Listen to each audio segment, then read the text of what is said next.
Hi guys, how are you guys doing? Hope you guys are well and that you guys are keeping safe. If this is your very first time meeting this bold, beautiful dark-skinned girl from South Sudan, you are highly welcome to my space. Kindly don't forget to smash that subscribe button, like, comment, share, turn on your post notification bell so that you get to see my video first whenever I upload a new video. In today's video, as you can see by the title, so we are doing culture shocks.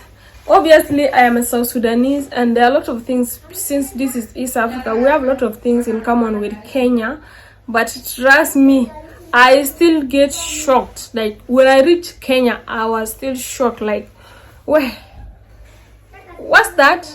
Without further ado, let's get directly to the video. Again, disclaimer, I'm not talking about like the entire Kenya, because basically I was in Nairobi and Masai Mara, so this thing mostly are in Nairobi. The things I've witnessed in Nairobi. I've not reached Mombasa or Diani or anywhere else in Kenya, so basically let me say it Nairobi, but still Kenya, right? So yeah, the first thing I want to talk about is the Wi-Fi. What, you guys? Oh my god, like, let me tell you, I think Wi-Fi is something that at least every house have. No matter how poor you are, I think everybody have Wi-Fi in Kenya, as in every house have Wi-Fi.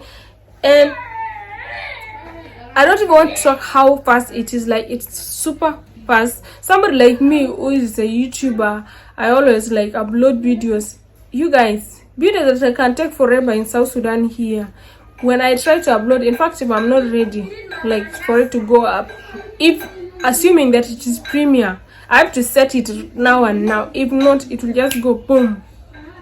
Anybody that has gone to Kenya can testify to this. The Wi-Fi is super fast. Like, it's so fast in a way that I can't believe. Like, content creators in Kenya, you guys are enjoying like this kind of internet. You will not find it anywhere. I went to Rwanda, the internet was fast, but not as, no, I don't even want to compare it to anywhere. Like, not anywhere. The internet in Kenya, like the Wi-Fi. And also I would say the mobile network is also so fast. Okay, it's affordable in a way that you can buy bundle daily and it's very cheap. Yeah, I would say that, like, even people who don't have Wi-Fi in their houses, they can afford, like, it's cheap.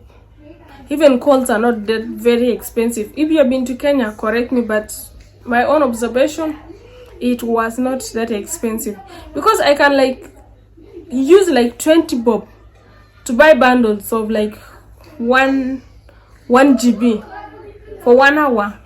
Can you get that? Like, you go on TikTok and cruise and all that, assuming like you are in the bus or something and all that. Yeah, but most apartment, most houses, there's free Wi-Fi, as in there's Wi-Fi, and it's super fast. Like, it's very fast. Yeah. So let's move to this second one. I would say I experienced it from the airports when I was going to Kenya. The immigration officers are very friendly. Like, there's that gesture they give you, like, from the greeting, oh, welcome. Like, for me, I think they can easily tell that I'm from South Sudan. From South Sudan, you're welcome to Kenya and all that. So they are very friendly. Yeah, that one I will not even talk much. They are very friendly. They will welcome you, and yep. The third thing I want to talk about is the technology. Well, if you like every part of technology, like in Kenya, technology have gone far. The few days that I've stayed in Kenya, it reached a point where, like, I got used to how easy life is. You can order food inside the house. Uber, you are ordering, like, everything is just made so easily for everybody. Like, guys, well, I don't know the right word to explain how technology has taken, like, Kenya.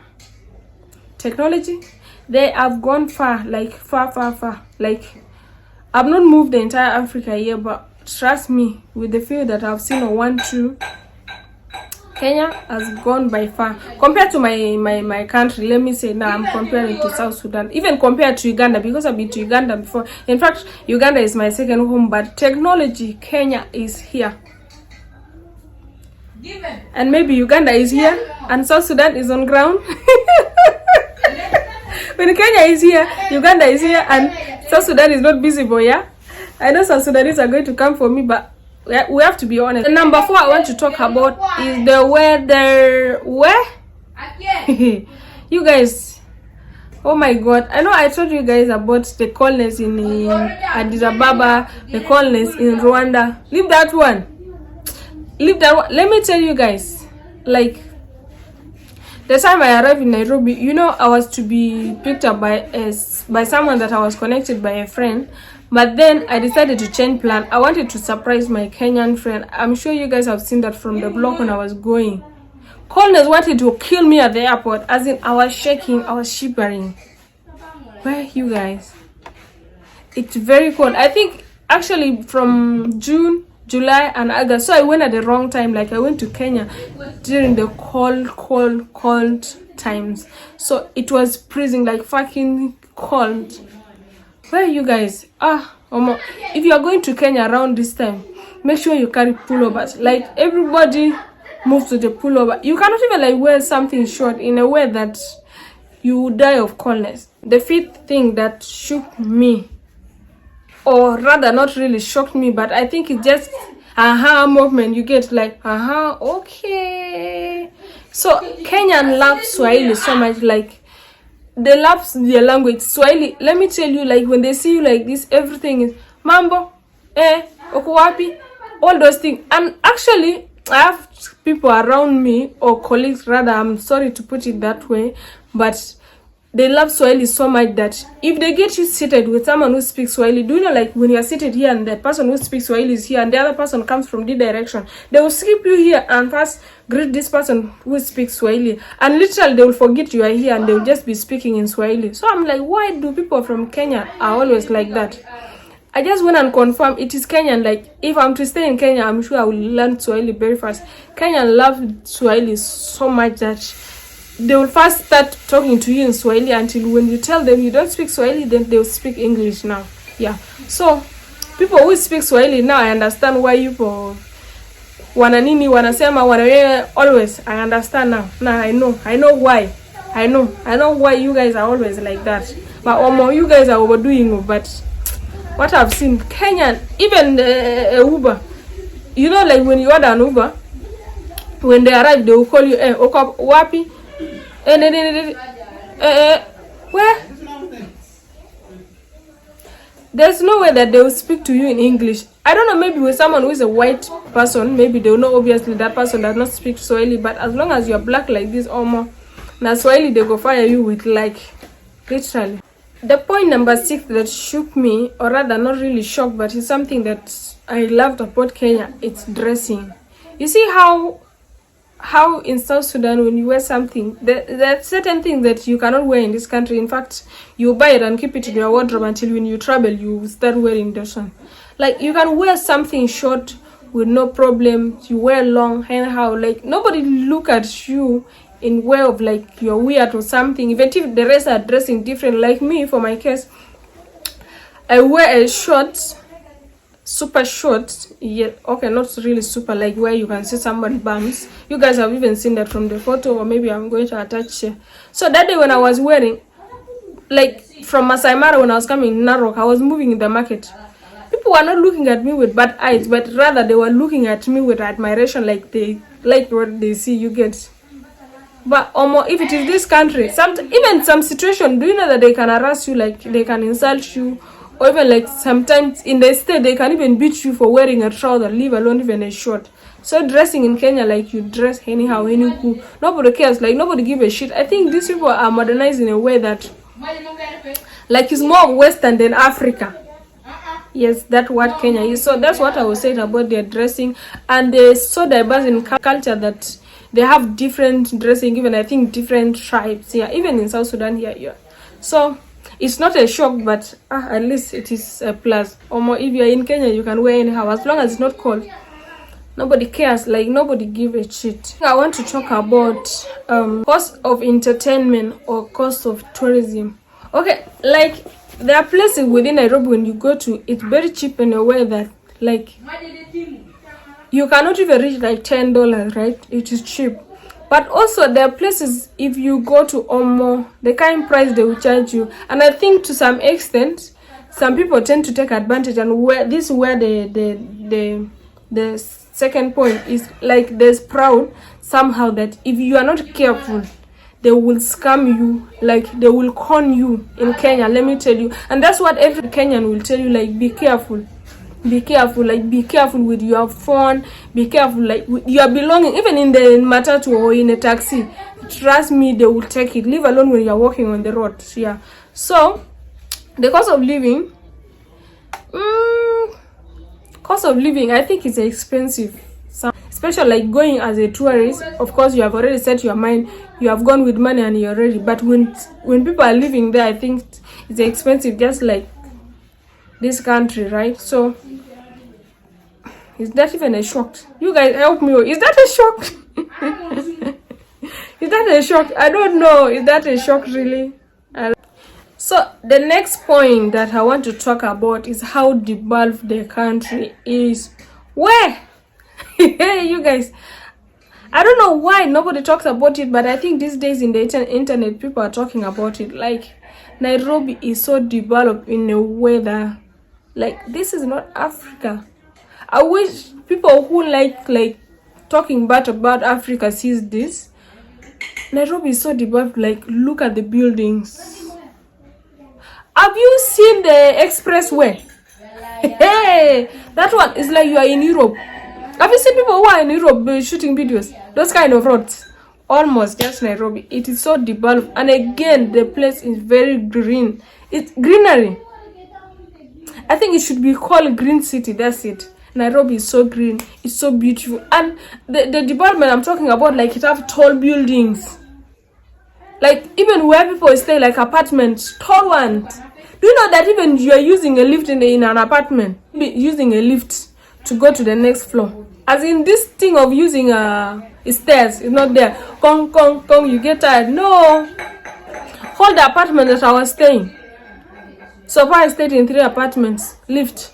Twitch up, twitch down, twitch rooftop. Like, I don't know how to put it, like, but Nairobi is so developed in a way that no wonder why these people who are staying in Kenya or families grew up there. Oh, I'm going to Nairobi. Oh, you guys, I understand. No? Let me tell you, that's what they said, traveling opens your mind.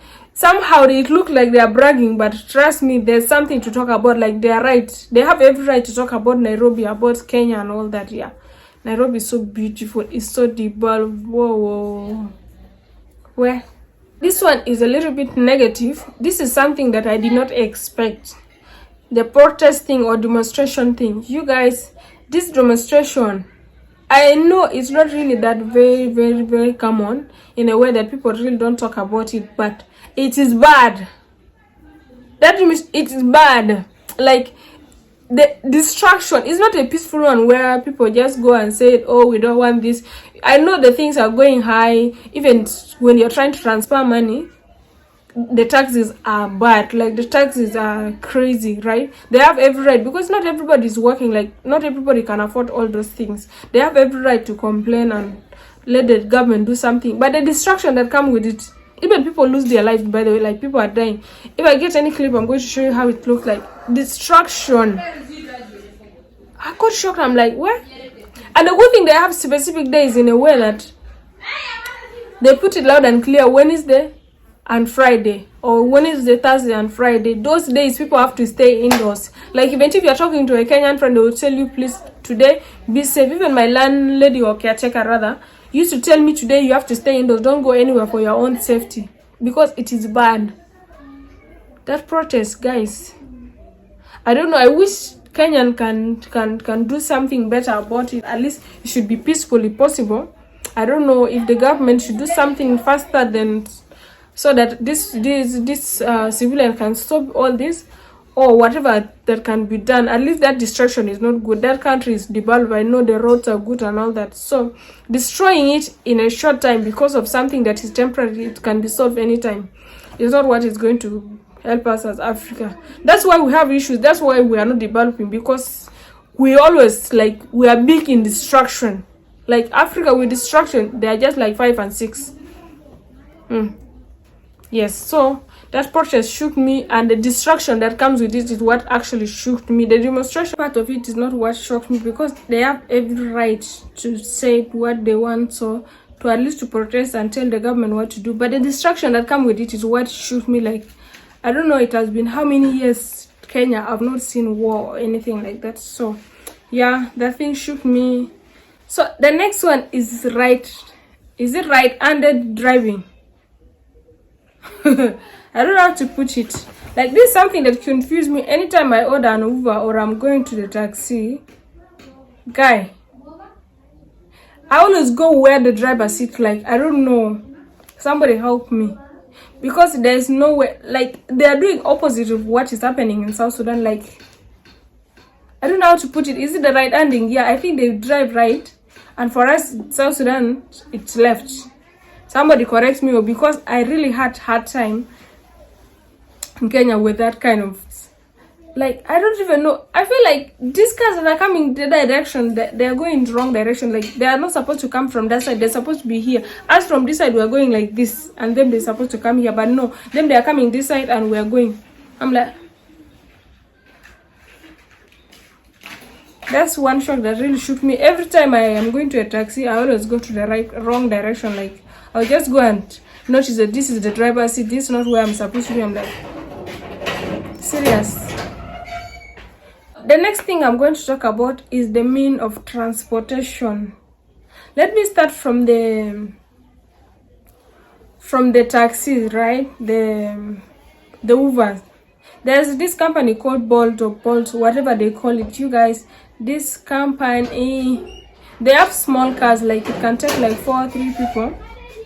And they also have borders, and they're super cheap in a way that you just need to have the application. You can order them, like, it's super fast. You order them right now, you can even like track how far the driver is. Is he coming in 10 minutes, in 5 minutes, in 1 minute? They will tell you everything. And you don't need to do anything, like you have to say where you are. You just need to select where you're going.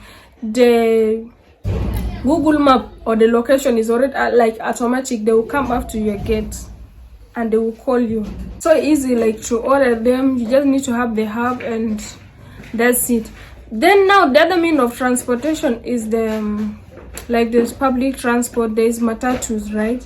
So they are very cheap. And one thing about them, you guys, the music is mad loud. They are very loud in a way that, like, your eardrums will get spoiled. Anybody that has gone to Kenya for a visit can testify to this. The music is mad loud, like, where? And they have screen, like big screen that even I don't have in my house. You can even get like 43-inch just in a bus, and you get like 3 of them, this corner, that corner, in a matatu. And the music, that part of music is loud, is what, like, the day we were coming from Narok, the day I was coming back from Narok, I actually used public transport. So now where I was sitting, because of my long leg, I could not sit in the middle. My legs are long in a way that I was not comfortable. So they put me in front. I was still not comfortable, but at least I can switch because I was sitting alone. The screen was so close to me. Do you know that I went to the extent of touching the screen, trying to reduce the volume? Where? That's one scenario. The other scenario is that when we were going to Ngong for the what? For the zip lining. I'm sure you have seen that video by now. You guys, that made me, I was just holding my ears like this in the bus, like, that's what I was doing the whole time, like, just trying to block my ears because my eardrums were just finished. Like, what, guys, I don't know how to say this, but it's too much. Where you guys, I don't know if it is love for music. Like, if you see those music in clubs, yeah, those clubs, like, even not like the entire club, when you sit next to the speaker, that's what it feels like in matatus in Kenya. Matatus music is mad loud. Very good. Hi, that thing shook me. I'm like, this for, do they love music to this extent? Do they love live in a sense that even in the bus you are clubbing? Because that's clubbing, like, you can dance and drink. I think the only missing thing is food and drinks and people dancing. People are seated. People should be getting up and be dancing in the matatu. The music is too loud.